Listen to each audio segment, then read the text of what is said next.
Everyone knows the story of the famous German Panther tank.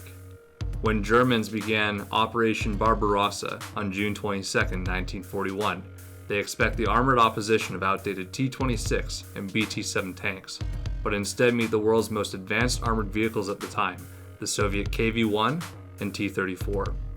German engineers are tasked with designing a new medium tank to counter these vehicles.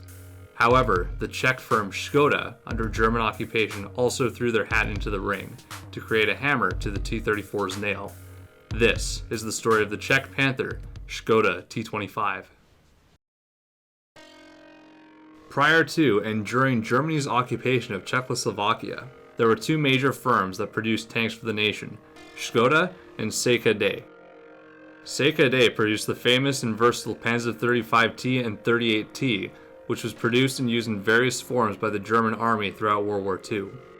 By 1942, Škoda had no similar vehicles in use by their occupants, though they had made a few attempts by that point in time.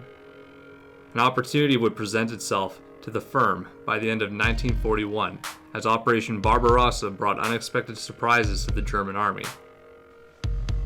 Škoda was able to examine captured examples of the T-34 and KV-1 tanks, and began developing a new generation of armored vehicles to counter the superior armor of the Soviet Union. In February of 1942, Škoda would provide basic information on their new design, the T-24 tank. The T-24 was to weigh 18.5 tons with up to 50 millimeters of armor, propelled by a 380 horsepower V12 gasoline engine, and was mounted with a 75mm A-13 L-37 gun.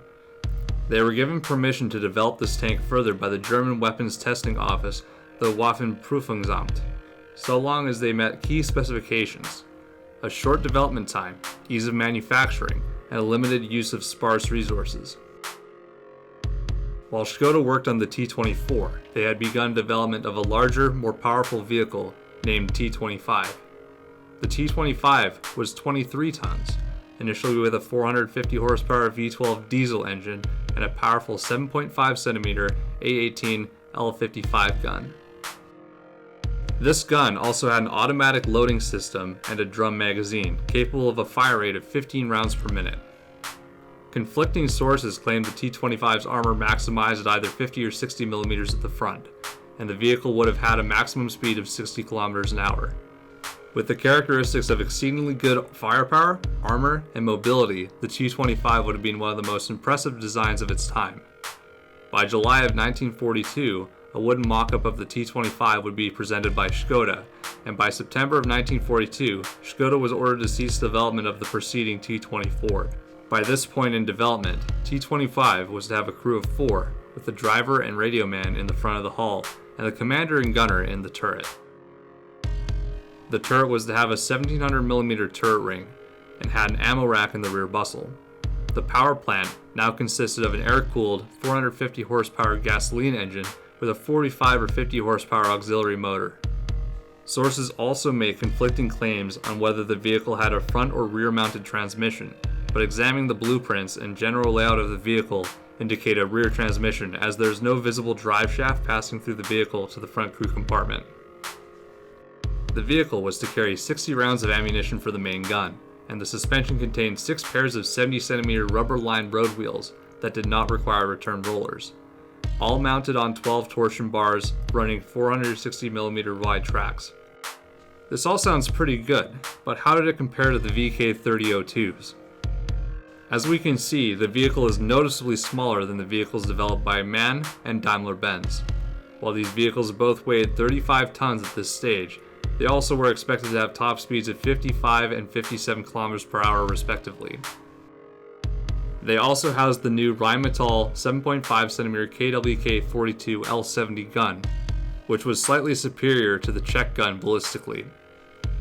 There is no definitive documentation for why the T-25's development ended by the end of 1942, but it is speculated to have been the introduction of the Panzer IV Ausführung F2 mounting the 7.5cm KWK-40 L43, which could defeat the armor of its Soviet counterparts.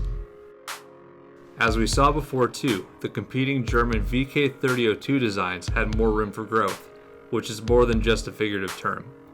Compared to its developmental model, the production Panther's weight had ballooned up to a massive 45 tons, almost twice as heavy as the T-25, to meet new armor requirements. But this didn't spell the end for the T-25 quite yet. During T-25's development, self-propelled artillery versions of the vehicle had been drawn up as early as August of 1942. One mounted the 10.5cm LEFH-43, the other mounted the 15cm SFH-43. And both had fully traversable turret mountings, as well as gun field mounting and dismounting capabilities. These would compete with various designs by German firms in 1943, but, like the T-25, would ultimately never leave the drawing board. The story of T-25 is an interesting chapter in the history of Axis armored vehicle development. With post-war hindsight of late-war German tank bloat, T-25 is one of a select few vehicle concepts that sits in the Goldilocks zones of practicality, while also packing the punch necessary to deal with armor on all fronts of the war. It more than likely would have suffered similar symptoms to the Panther if it had been accepted into production instead, but it highlights the ingenuity of Czech engineers, and that there's more than one way to skin a cat, or in this case a Soviet tank. Thanks for watching.